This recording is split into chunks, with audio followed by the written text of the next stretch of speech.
Hello everybody, Spark Car Reviews here, and welcome to my new to me Acura TLX A-Spec.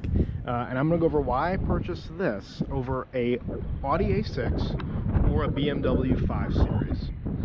Starting off here, I absolutely love the looks of this car, and I think it does come with more aggressive styling than those, especially in the lower trim models when going for the price range that I was in. I also think with this spec you're going to go ahead and get more features such as the adaptive cruise control, the nice LED headlights, these awesome rims that come on the A-Spec, and I think just some great styling here. You have keyless entry on all four doors, which is amazing. I love how you have this red accent stitching, soft touch plastic on the top, ambient lighting, and some fantastic cooled seats.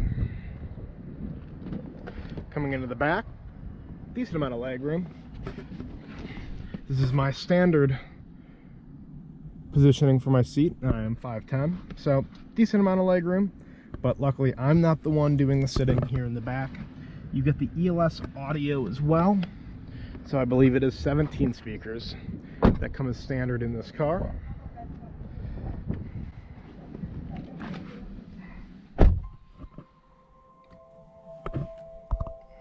This fun, you have the ambient lighting, and a huge thing about this that, you know, ultimately brought me to buying the Acura TLX here, adaptive cruise control, and a really good adaptive cruise control, and the lane keep assist here. So it's on, you can tell by the green, and essentially, I mean, I can just let go, not touch anything here, and it really does do a nice job. And it'll yell at me, you'll see. It will yell at you about every 30 seconds maybe. Right there. Just a little nudge. But it does a phenomenal job at tracking the car in front of me and also keeping me in my lane. The BMW 5 Series and the Audi A6s did not have this as standard. The A6, you could get this as an option. I believe the BMW, you couldn't even get adaptive cruise control because of the chip shortage in 2021, 2022. So, you know, in this price range of about $35,000 used, this stood out as a feature that I absolutely wanted to have. So really, I mean, this was just a massive driving factor when I was looking at purchasing a car. My 2011 MDX had the adaptive cruise control, air-cooled seats, which obviously for the time in 2011, I mean, that's pretty advanced. But I think that's something that Acura has done incredibly well. You know, going against these higher-end luxury brands that maybe struggle to have things like this. This, in the A-Spec at least, is standard equipment. These features, the cooled seats, the nice Apple CarPlay, and of course, the ambient lighting. Where in all these other cars are additional add-ons. For example, I mean, as I've probably mentioned, this is a $48,000 car brand new. The A6 is about $60,000 brand new, and you're getting less equipment and less power.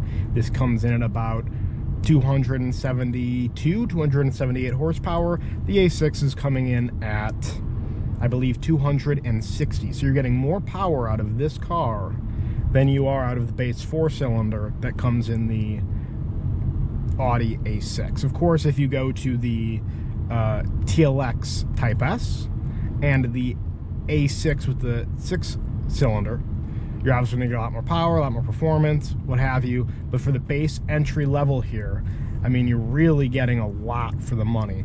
And I would say, debatably, the build quality in here, right, looking at, you know, moving around the plastics and pushing on things, much higher quality than when I was test driving these BMWs, right?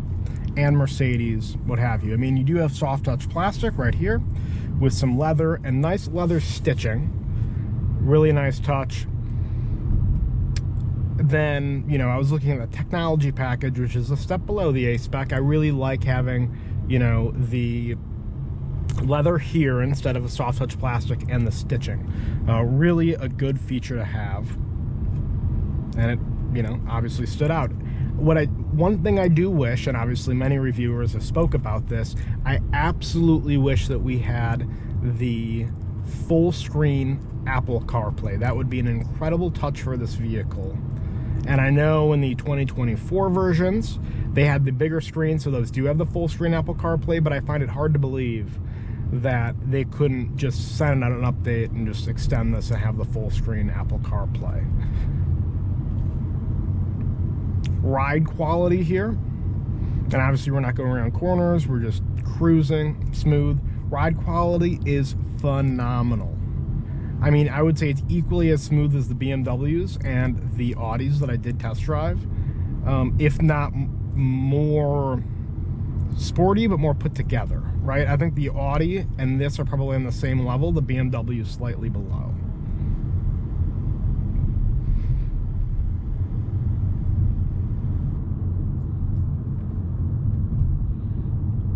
So I'd also say this car handles really nice, and it makes all of its torque at about 2,000 RPMs.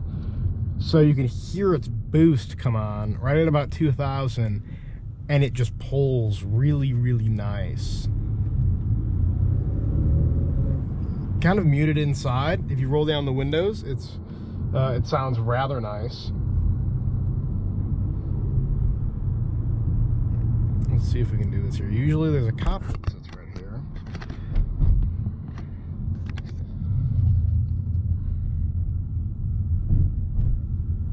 Nope.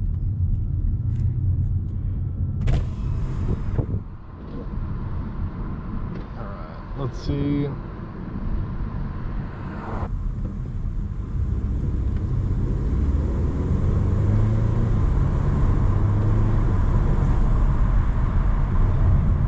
I mean, it is decently quick here, and it's really all I need, because as I'm sure everybody in this video can tell, here in South Florida there really is nowhere to be driving a car other than maybe on the freeway in an enthusiast fashion.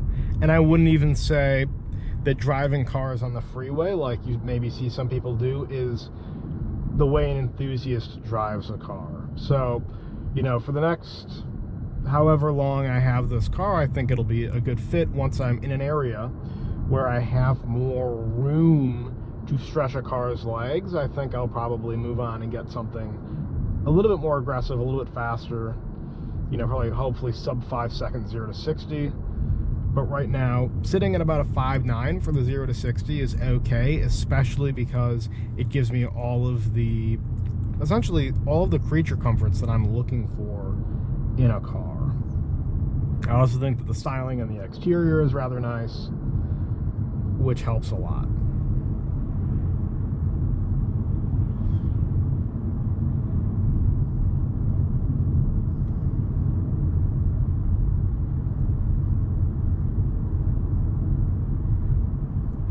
And at night too, I think that it is just a really comfortable cabin. I would say the one thing that I maybe don't love about these seats, they're a little more uncomfortable than I'd like them to be, and maybe that's just me being a little bit nitpicky on them. I think that the bolstering on the legs could go out a little bit farther, and I understand if you get the advanced package, you do have the adjustable, you know, feet bit or thigh bits, whatever you want to call them. And those are rather nice, but I do think that even on the standard seat here, we could have a little bit more support in the thigh area. I think that that would have been something nice to see. Even though that these are supposed to be sporty or bucket-y seats, not really bucket seats, but I think that they could be just a bit more comfortable.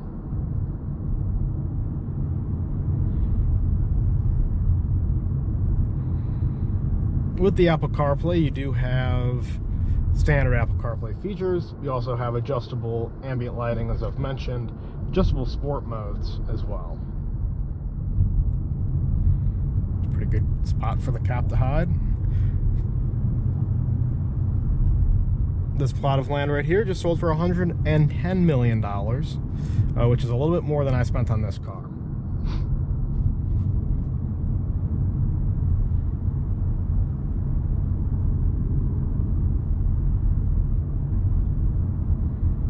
But for having a car that I can just cruise, and I mean, it tracks so well, the tires are great, they're Bridgestone Torenzas.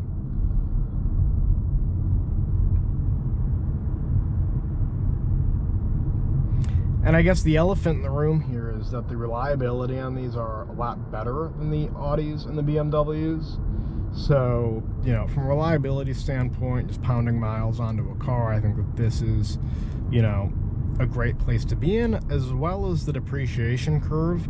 I mean, this has already taken its, I don't know, say $15,000 worth of depreciation, when the Audis and the BMWs, they will continue to depreciate. Say I put 70,000 miles on this car, you know, I'd expect those Audis and BMWs to be sitting at maybe $20,000 on the, you know, in the used market in 3 years with 70,000 miles on it.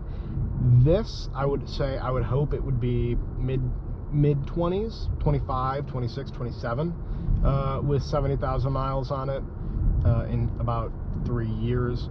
What I will say is, year over year though, if we look back a year at the price trends in this car, it's actually increased in value because they have stopped making the Acura TLX. So I think that that's really supported the secondary market of these Acuras, and hopefully is, you know, future-proofing the depreciation, which would be, obviously, for me, amazing. One thing that I don't like about this car, as you can see off the line, it is a 10-speed transmission. It is by ZF, but I think it's just too many gears for this car, and I really think that an 8-speed would be better. I think off the line, by the time that I'm in, you know, by the time I'm going 35 miles an hour, the fact that I'm in 6th gear is kind of insane, and leaves to just a, you know, you're kind of bouncing through the gears, and it just, I think if they took out 2 gears and make it a little bit more sporty, it just shifts too much. You'll be at 30 miles an hour and it's not entirely sure which gear to be in, and it just leaves for a little more to be desired in that aspect. So I would say that's another quirk, I guess you could say, of this car. And the 4-cylinder sounds all right. When you put it in sport mode, they do pump in audio, which, you know, they make it sound like a 6-cylinder. It sounds all right, but at its core, it's just a 4-cylinder that just puts along and it does what it needs to do. I mean, I get decent gas mileage, sitting at like 23 miles per gallon with the city driving that I do, mostly. But I wouldn't say it's the most pleasant sounding 4-cylinder, if we're being completely honest. But really, I mean, does any 4-cylinder sound great? That's kind of up to debate. But anyways, everybody, this has been Spark Car Reviews. I would love to see in the comments which car you would go for, the BMW 5 Series, the Audi A6, or this Acura TLX A-Spec. Anyways, everybody, thank you so much for joining me today. Spark Car Reviews out.